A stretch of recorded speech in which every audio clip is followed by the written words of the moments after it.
Hello,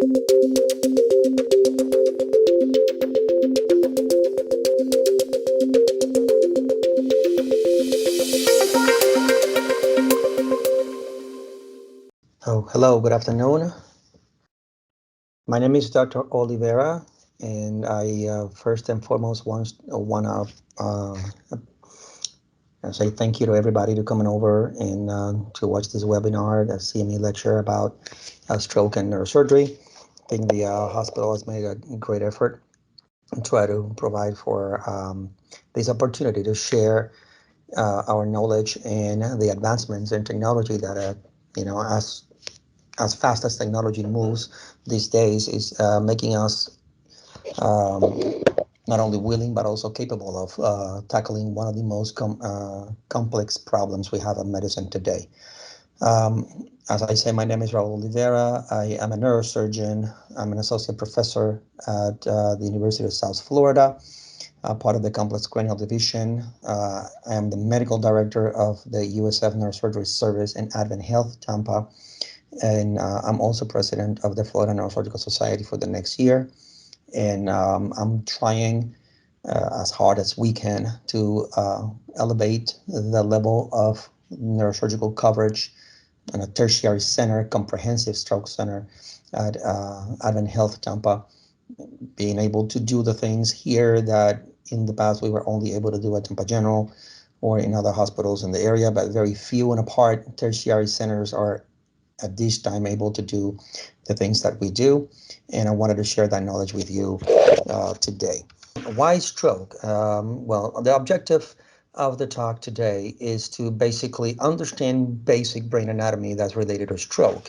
The name stroke says it all, right? In the past, we used to try to call it a cerebrovascular accident or something like that, but in reality, the word stroke really elicits what a stroke is. It's a sudden problem that strikes your brain the same way heart attack is preferred to myocardial infarction, right?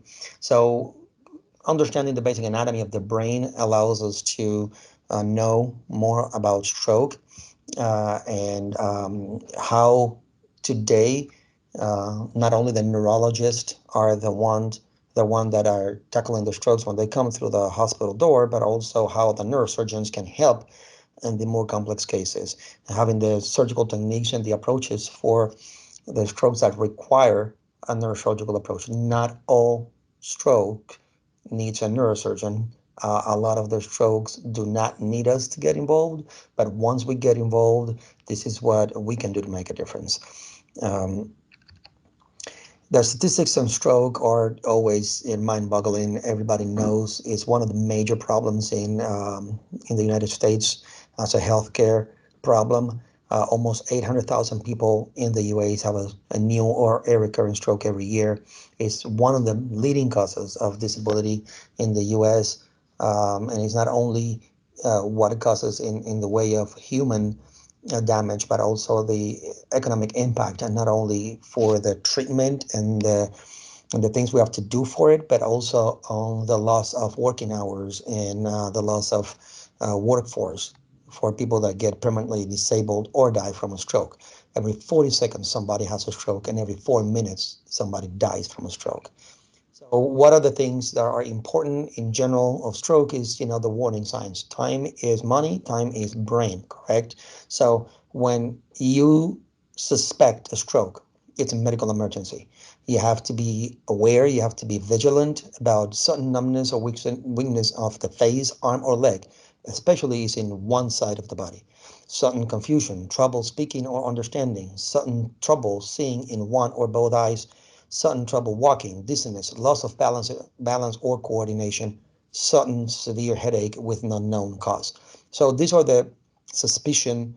The suspicion is very important. These are the things that can make you suspect to have a stroke. And the most important thing, the taking home lesson is call 911, take the patient to a stroke center so it can be evaluated and be ruled out for any of these potential problems.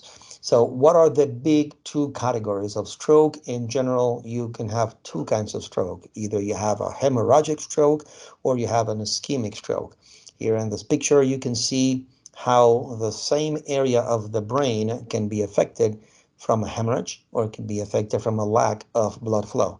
At the end, the damage to the neural tissue, to the brain tissue, would always depend on, like in real estate, location, location, location. The damage in the tissue will determine the loss of the function that the patient will have. That's why anything that is new, anything that is focal, should be a suspicion for a stroke. When you have a stroke, the pathophysiology in general, everybody is pretty much aware, is either you have a blockage on a blood vessel that could be from a plaque, like in this picture, a calcified plaque. It could be from an embolus, so it can be thrombotic, it could be embolic. Usually the timeline is a little different. The embolic strokes have a source, and the thrombotic stroke have they usually grow in situ. Now they can be obviously in relation, because when you have a plaque growing up on your carotid bifurcation, that's why one of the main tests we do to rule out a stroke source is the carotid Dopplers, in which you will see the velocities of the blood, and you can then diagnose if the patient has a problem at that area that creates turbulence in the blood. When you don't have a laminar flow inside of the blood vessel, then that turbulence generates hypercoagulability, and then you create either a thrombus in the back of the plaque that then dislodges and becomes an embolus into the brain. Or like in the picture with the heart, you could have atrial fibrillation, you could have a ventricular aneurysm from a prior heart attack, or any other pathology that creates stagnated blood, and that will create the possibility for embolic strokes going into the brain. Other things like patent foramen ovale, etc., that are ruled out when they do an echocardiogram, could be source of stroke that come from other areas of the body. That's very important to know. That's why the majority of the patients that have ischemic strokes are the ones that are in anticoagulation. So what happens is that for the neurologist and the cardiologist, having a lot of patients in blood thinners prevents them from having either heart attacks or strokes. But then for us, it creates more risk of a hemorrhagic stroke, because then whichever problem you could have on a blood vessel, that will lead to a rupture in that blood vessel. It makes it much worse, since the patient is going to be coagulopathic. That is the pathophysiology of the ruptured vessel hemorrhagic stroke. We will go over the different vessel pathologies that could lead to one of those. If you have a brain like this, you're good. It's normal. This is a CT scan of the brain, in which the white is the bone, the gray is the brain, and the black is the air outside, or the fluid inside of the ventricles. Acute stroke, especially if they're not major strokes, you might not be able to see them immediately on a CT. Then the ER and the neurologists have other technological instruments that allow them to diagnose, especially MRIs or CT perfusions, that can help them diagnose strokes that do not appear right away on a CT scan like this. Then you have this. This is a major stroke. This is a complete MCA occlusion, middle cerebral artery. That area that is dark and is being circled in red is the area that gets the blood supply from the right middle cerebral artery. That is a stroke that is going to evolve into a malignant stroke, because there's a very large area of the brain that is being devoided of blood flow, and then becomes edematous, and then could actually be fatal. You can see that patient already have a midline shift because of the mass effect of this growing stroke.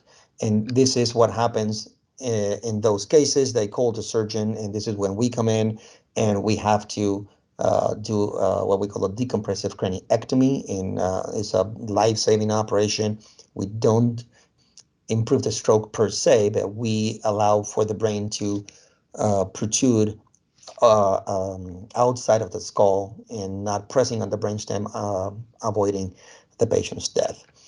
Then there's another kind of stroke that we were talking about, is the hemorrhagic stroke. In this case, you can see on the right hemisphere in the basal ganglia, close to the thalamus, an intracerebral hemorrhage.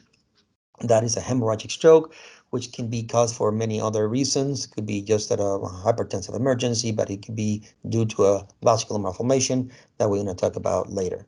This is another kind of hemorrhagic stroke. In this case, you can see how the blood is not inside of the brain, is not intraparenchymal, but is subarachnoid, is on the spaces in between the hemispheres and the lobes, and is on the cisterns and the base of the skull around the brainstem. This is usually due to an aneurysm that ruptures around the circle of Willis, which is the most common location for intracerebral aneurysms to be. And when they rupture, this is what happens. We'll go into a little bit more detail later about that. This is to illustrate what fatal hemorrhagic stroke looks like. There is intraparenchymal blood, there is epidural blood, there is subdural blood, there is intraventricular blood, there is subarachnoid blood. I mean, there is a hemorrhage in pretty much every compartment of the brain. This is a catastrophic injury that is unsurvivable, but it's still a hemorrhagic stroke. Then we have this particular shape of hemorrhages that looks like a lens because it's over the dura mater. It's called epidural hematomas because it's in between the bone and the dura mater. They're limited by the sutures of the bones. This is pretty much limited to the temporal bone, the most common one, because it's when you sustain an injury that you have a fracture on your bone and then you lacerate the middle meningeal artery underneath the temporal bone.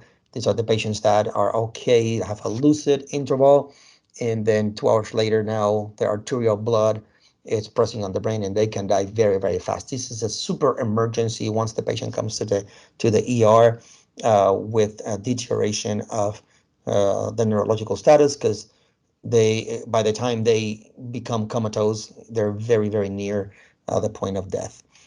This is an actual patient we did at the hospital where you can see the epidural blood clot underneath the muscle. After we take the skin out and we take the bone, you can see the intact dura mater underneath.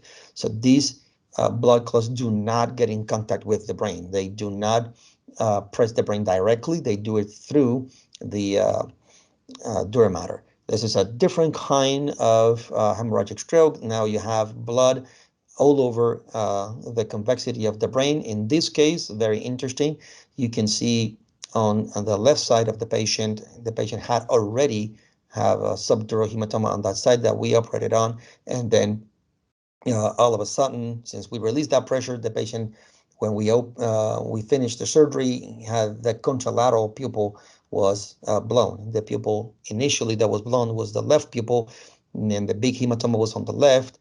We took care of that one. The left pupil came down, and now the right pupil blew because there's a subdural hematoma on the other side, and now the midline shift is towards the left. Those subdural hematomas can be very big, and they are usually venous. They're not arterial, but since they are in contact with the brain, they can generate a lot of brain lesioning underneath them. The epidurals usually only act upon pressure. Subdurals have not only the pressure effect, but they can actually damage the brain. That's on that picture, you can see how the dura mater is lifted up and how the blood clot is underneath the dura mater and on top of the surface of the brain. Now, what are the other things that in the realm of cerebrovascular disease and hemorrhagic stroke that we should be looking into? The most common ones are the intracranial aneurysms, then arteriovenous malformations, and arteriovenous fistulas. We are very similar. And then you have cavernous hemangiomas, venous angiomas, and capillary telangiectasias, which are very, very uncommon. And we're just gonna touch very shortly on them. Intracranial aneurysms is that outpouching that you can see there on the right, usually come out of the branching points of the arteries where there is more turbulent flow, and they are very unique to the brain circulation. The aneurysms that you hear about, aortic aneurysms or renal artery aneurysms, mesenteric or popliteal aneurysms, they're usually fusiform. They're not buried type aneurysms like the ones you have on the brain. Then these are they are venous malformation. In order to understand them, you remember the arteries are the ones that bring the blood from the heart that is oxygenated, full of nutrients, and then goes to smaller branches, and then through the capillary bed to nourish the tissue, and then they go through the capillary venous side of the capillary bed into the veins that converge to bring the blood flow back into the heart, and then to be oxygenated in the pulmonary circulation. Arteriovenous malformation means there is an abnormal communication between the two faces, between the artery and the vein, without having the capillary bed in between. That creates, as you can see on the right, very dilated veins because they're supposedly not engineered to deal with the blood pressure that comes from the arterial side of things, and they become very dilated, and that could lead to rupture. Usually AVMs rupture when the pressure increases or when they develop aneurysms also around the branching points of these arteries that could be outside of the AVM. They're called extranidal aneurysms, or they can be inside of the AVM, called intranidal aneurysms. Then you have the dural arteriovenous fistulas, which is the same mechanism, but they happen to happen right close to the dura mater and the dural sinuses. Usually, these one are traumatic in nature, and then you create an abnormal path or shunt between an artery and a sinus in the dura mater.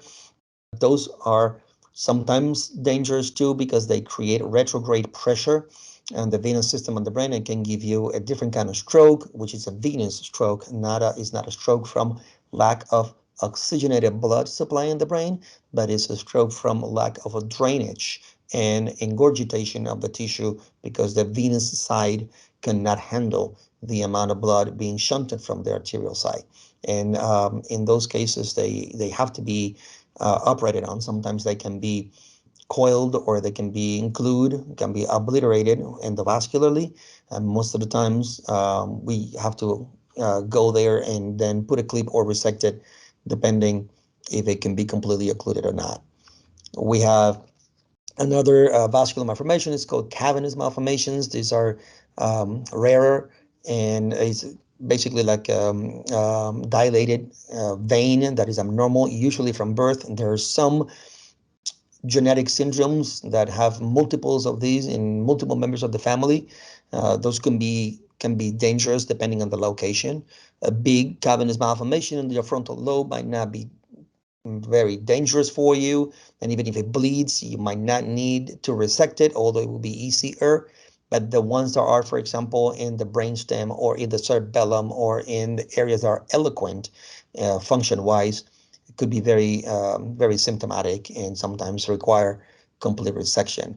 In the majority of the times, you watch them and there's a balance and equilibrium between the little extravasation of blood and the reabsorption of the blood from the surrounding brain. That gives them that characteristic appearance on MRI that is described by the radiologist as the popcorn appearance. You have then venous angiomas, which is nothing but, like a barracks in the brain. We don't do anything about those. They're they're angiosilent. You don't even see them in an angiogram. It's just usually go along with cavernomas, but there's not a big deal about this, along with the capillary telangiectasias, which is just a dilation of the capillary bed. They don't have any clinical translation. Now, why are aneurysms important? Because they can rupture, and when they ruptured, they give you a subarachnoid hemorrhage. They very, very seldom give you focal symptoms. Patients that come with ruptured aneurysms, they tell you, well, yes, of course, if I have an aneurysm in this side of my head, that's where I usually have my migraines. No, have nothing to do with that. They don't give headaches. They don't give weakness. They don't give any focal symptoms unless they are very big in very particular locations, like in the PCOM. They're close to your oculomotor nerve, and it can give you a dilated pupil with a patient that is talking and walking. Usually, if you have an isochoria on a patient that is awake, it's either an eye problem or it could be a mass lesion pressing on that oculomotor nerve. But it's not because the patient's herniating. By the time a patient that is herniating from an acute injury on the brain dilates the pupil, they are already in a coma because that dilation comes from herniation of the uncus of the hippocampus over the tentorium and pressing on the midbrain where the oculomotor nerve goes around. That usually goes also with a PCA stroke because as the oculomotor nerve goes over, the PCA goes back, and patients that survive this kind of injuries could have then an occipital stroke from a PCA occlusion. Subarachnoid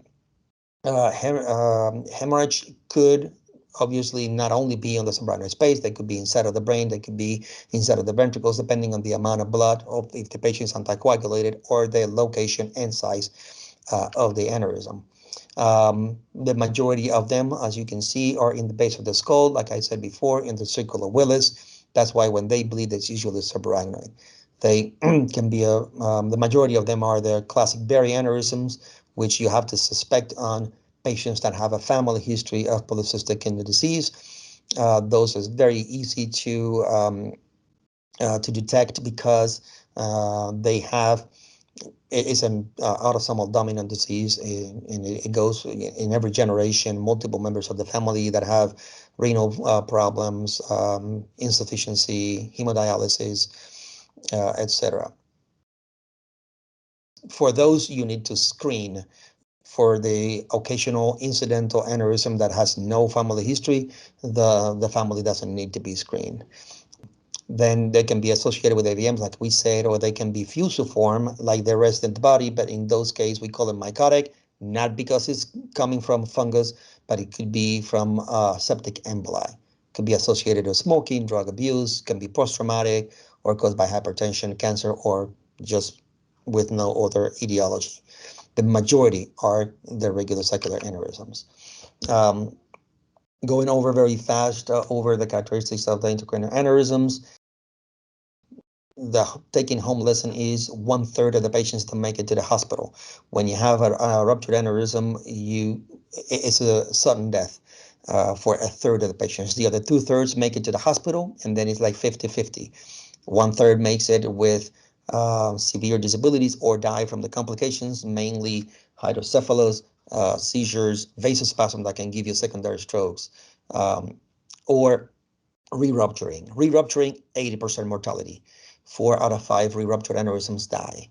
The other third of the patients, we can make them go through the 21 days in the ICU, the EVD, the shunts, the coiling, the clipping, and then 6 months later, they're back to being functional members of society. So it's a very, very, very important cause of disability and death in patients in general.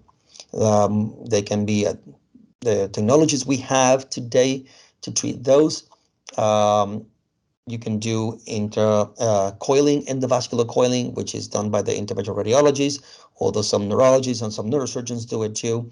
It's better because you don't have to open the head. It's better for older patients that don't tolerate surgery very well, or aneurysms that have a good neck. If they don't have a good neck, then you could use combined technologies, placing stents and coils at the same time, or placing just stents. There are flow diverting devices that make the blood, they're so tightly woven that the blood goes through the stent, but not into the aneurysm, and then it just clots off and collapses over time. This is an evolving field that there are many new devices that are being developed as we speak, but it's beyond the scope of neurosurgery itself. It's more on the interventional radiology realm of things. This is what we do when that cannot be done.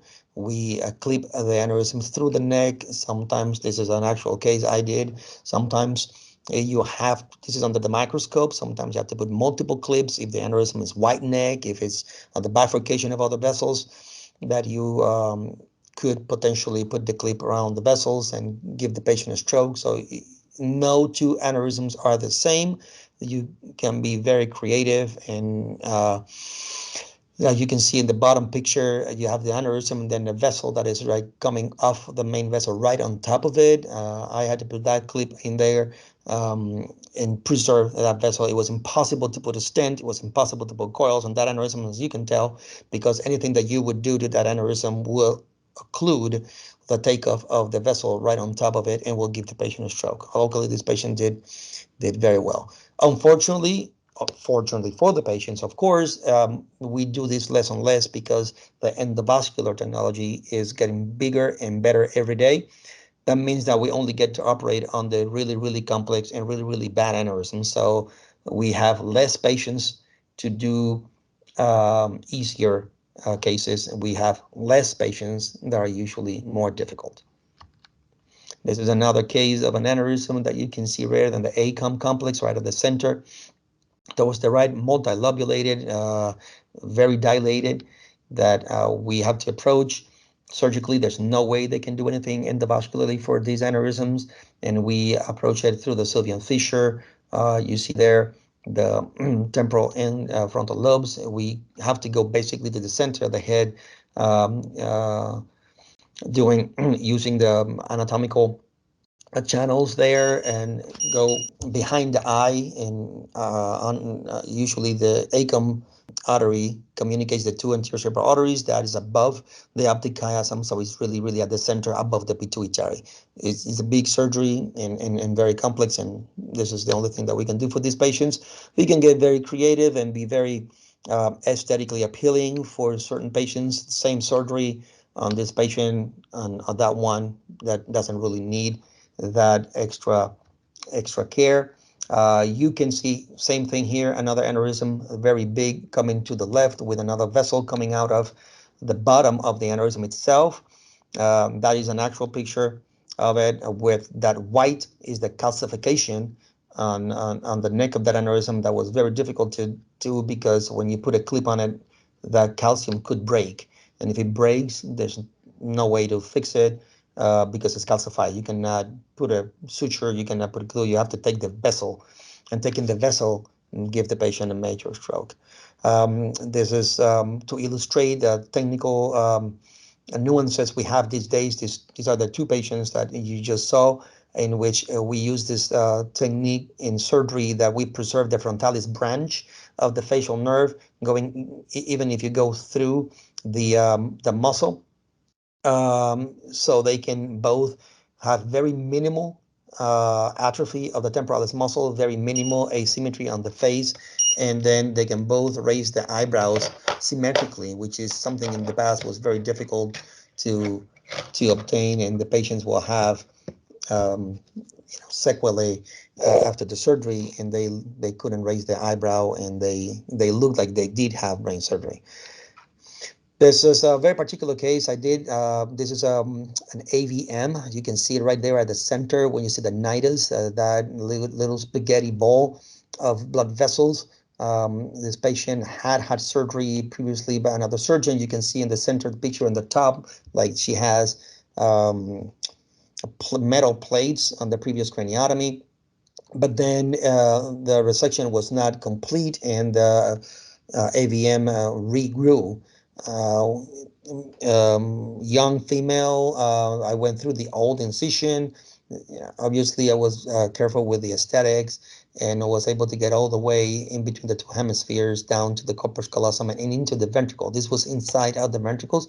These are pictures that I took actually from the screen of the microscope itself, when you can see how the blood clot and the AVM is coming out and then at the end it looks very clean. That shiny white at the bottom is the ependyma, is the layer inside of the ventricle that you almost never see in live patients unless you do endoscopic surgery. This was open surgery, and you can see the choroid plexus is that pinkish tissue that looks bubbly at the bottom of the white. Right now, I want to stop for a second and introduce you to the new things that we're doing today. Why? Because everything that I've showed you, even though is very advanced in the realm of surgical technology. Raul, Yep. can I ask a quick question? Yeah. Over the years, I mean, like for the past 20 years, and you probably know this, that there's back and forth discussion about how long of an interval between a ruptured aneurysm and the surgical intervention or any other intervention. Yep. You go through that just quickly for us? Very good question. Very good point. I started my neurosurgical training in the year 2003, and right now, almost 20 years ago, unfortunately. Time flies when you're having fun. But at around that time, there was a revolution, not a revolution, but an evolution on the thinking about how to tackle these aneurysms. Back in the late 90s, probably into the early 2000s, that was that eager desire to try to clip or cure the aneurysms as soon as they got into the hospital as an emergency, because, like what I said, a re-rupture aneurysm carried an 80% mortality rate.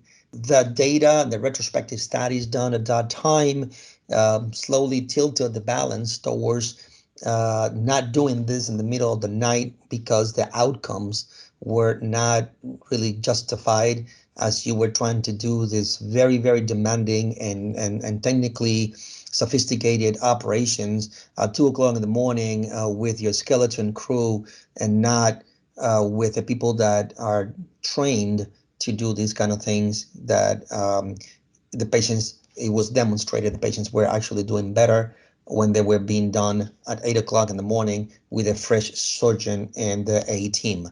That goes the same for the endovascular treatments. So there was that shift into just doing it as they come through the door as soon as possible, and then disasters were happening and then we started to be more stabilizing the patient, controlling the blood pressure. If the patient had hydrocephalus, we will put an EBD to avoid herniation, and then do them in the morning.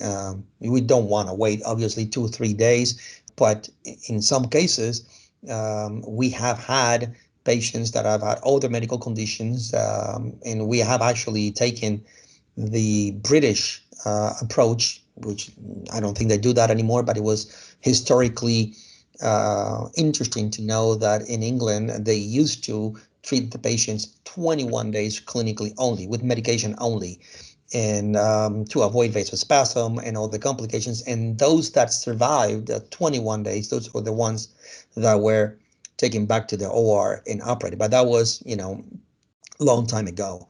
We have probably 1 or 2 patients that we had to do that for forced by other circumstances. But in general, you want to do it not on arrival, but as soon as you can. As a matter of fact, the ones that I did 21 days later, much easier, a lot much easier. There was no edema. The blood clot was already dissolved, so it was much easier to do surgical than when you have a swollen, angry brain with a blood clot on top of the aneurysm that, if you try to remove, makes it rebleed. So, yeah, there's the good and the bad and the ugly. Any other questions so far?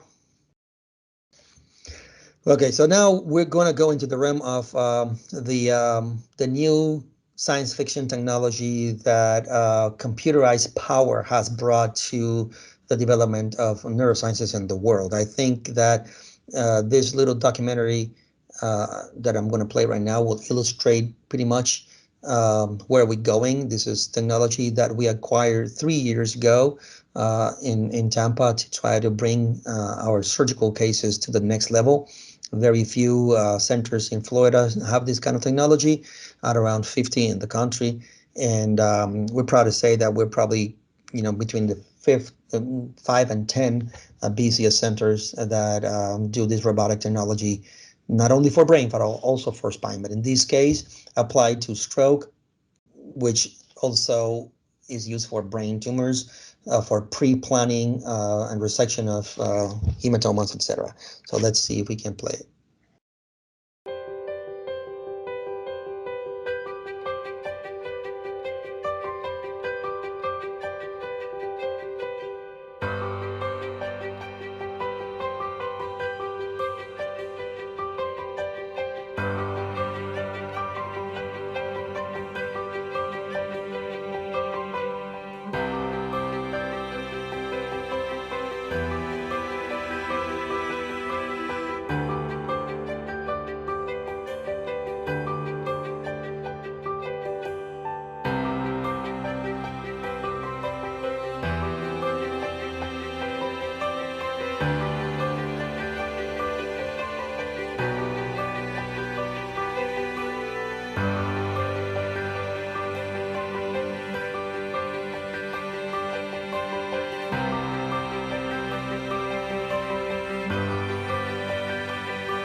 So very important to say that even though it's kind of a commercial, I don't have anything, no disclosure. I don't have any economic or any entanglements with that company. It's purely scientific. So this is what I believe is bringing neurosurgery to the 21st century. That we have that ability to have the best DTI of diffusion tangent imaging to get the white matter tracks. That we will go. I will show you. It's a software program developed by a Canadian company called Synaptiv that, along with that robotic arm, has not only the ability to have this spectacular view that is completely optical. There's the digital processing is post acquisition. You do not acquire imaging in a digital way. It's all optical. So the degree of magnification and quality is even greater than the microscope because there's no pixelation of the images. But then it's not only that robotic arm, as you can see that big monitor that we have in the OR, in which you can have that quality of fibers, white matter tracks that can actually change the way you approach these blood clot or tumors. I must say I have done only one aneurysm with this technology now that we acquired our 3D software, because to clip aneurysms with not 3D is a little bit difficult. But for the rest, this takes everything to the next level in when it comes to software processing, seamless acquisition of the images. There's no post-processing needed from a technician. So if it is good, it goes. If it is not good, you have to reacquire the imaging.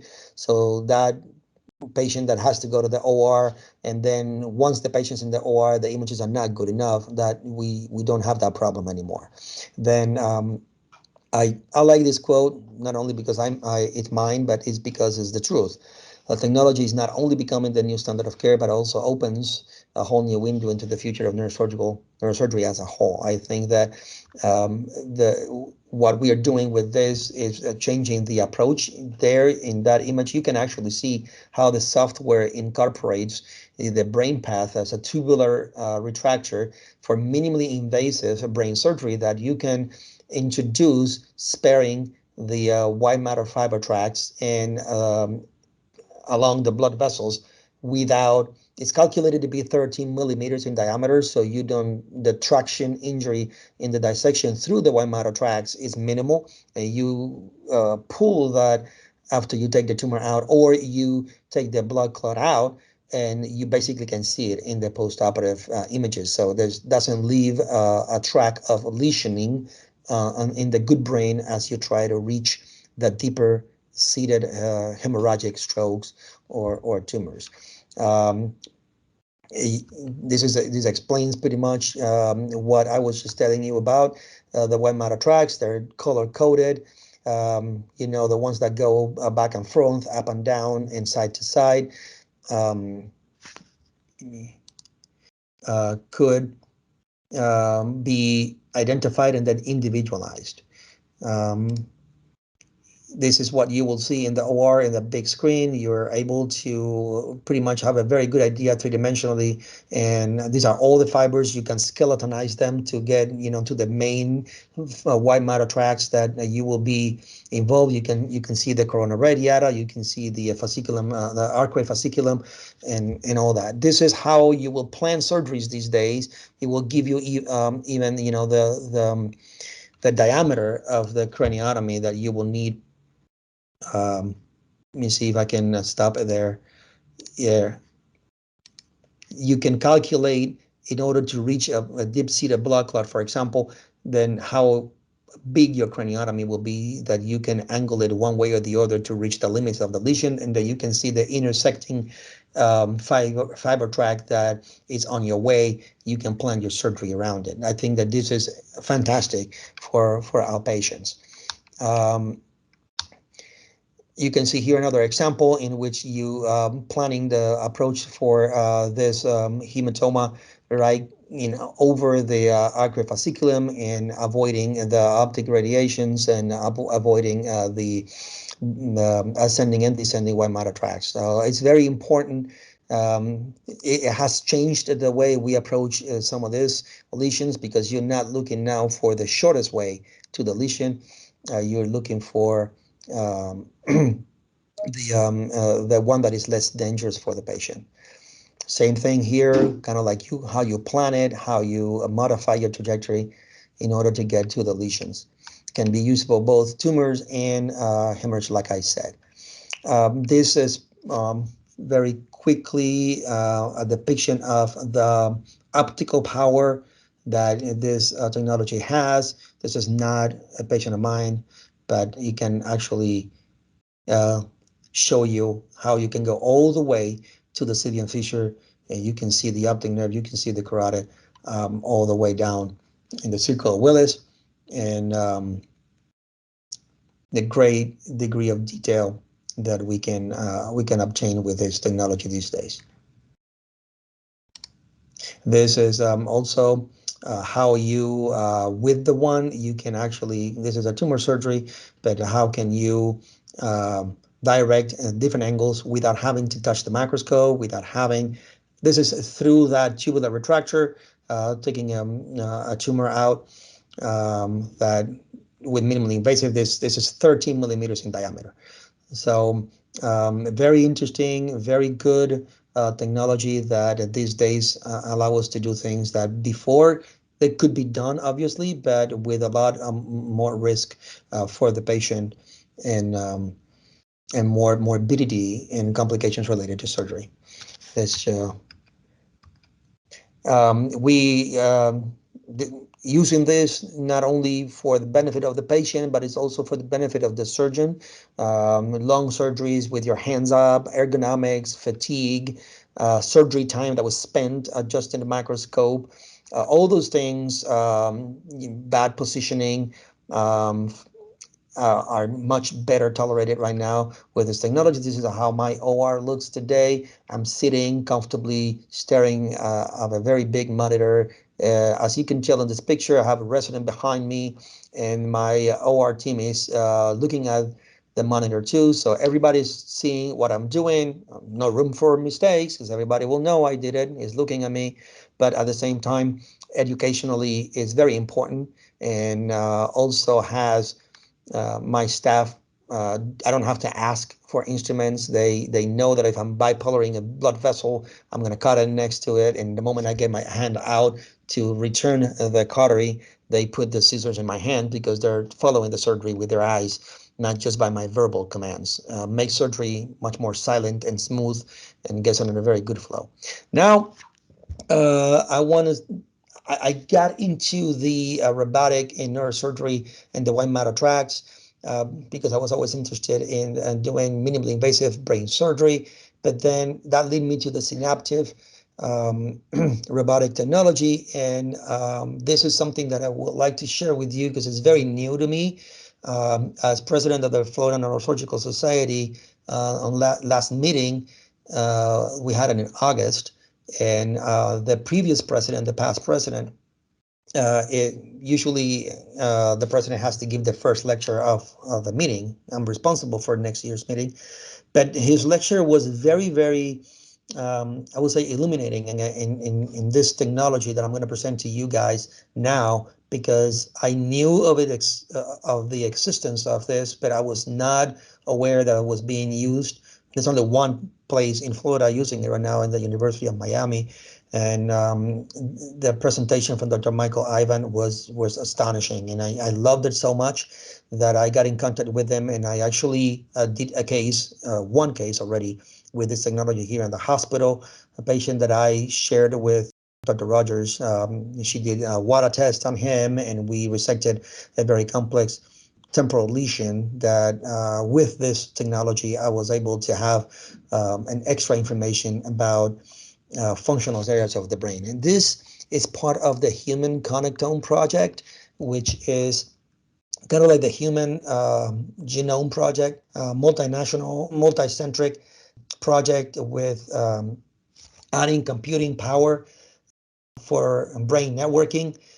It takes the white matter tracts to the next level. It's not only an anatomical depiction of the structure of the brain that we kind of know what they should do, but it takes it to the level of functional networking. And these are some of, I'm still studying these systems and or networks because they're much more complex than just what we learn in neuroanatomy and neuropsychology. Some of these patients that would have intact basic neurological functions would, and neuropsychologically, will be tested afterwards to have some superior cortical processing issues, and there was no anatomical way of preventing them or foreseeing them or planning before or after to recognize where they're coming from. And this technology today is allowing us to do that. They are they're not only put the normal together, but then are able, based on the patient scan, to shift it so it will show us in relationship with the blood clot or the aneurysm or the brain tumor how we could avoid these functional areas on top of avoiding the anatomical pathways alone.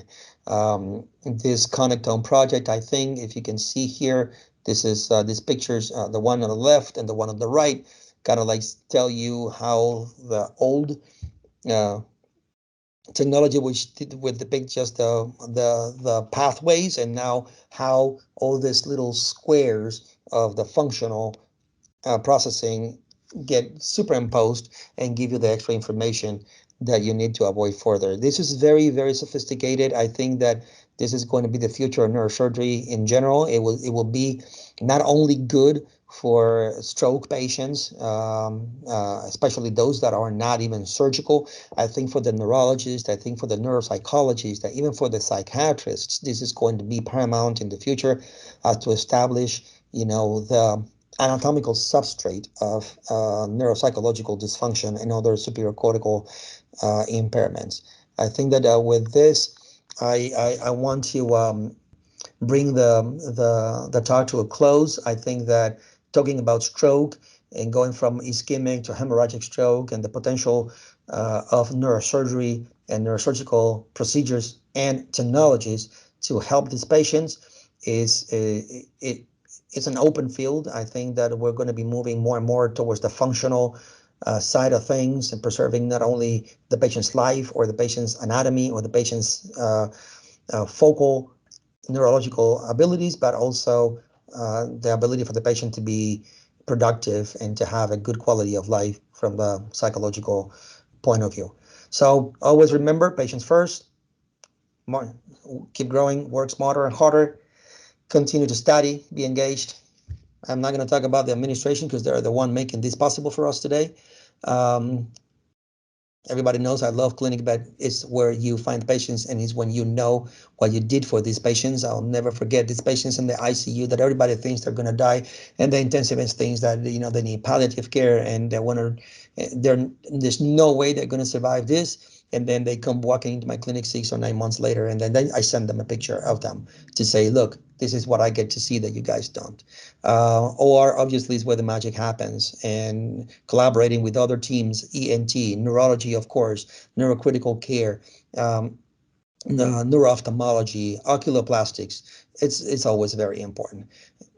So it's difficult, but try to have a life and satisfaction, the results. If anybody has any questions, I try to make an effort not to talk with my hands while I'm on the camera. I don't see myself. I only hear myself. So if you have any questions, please, I'll be happy to answer them. Thank you.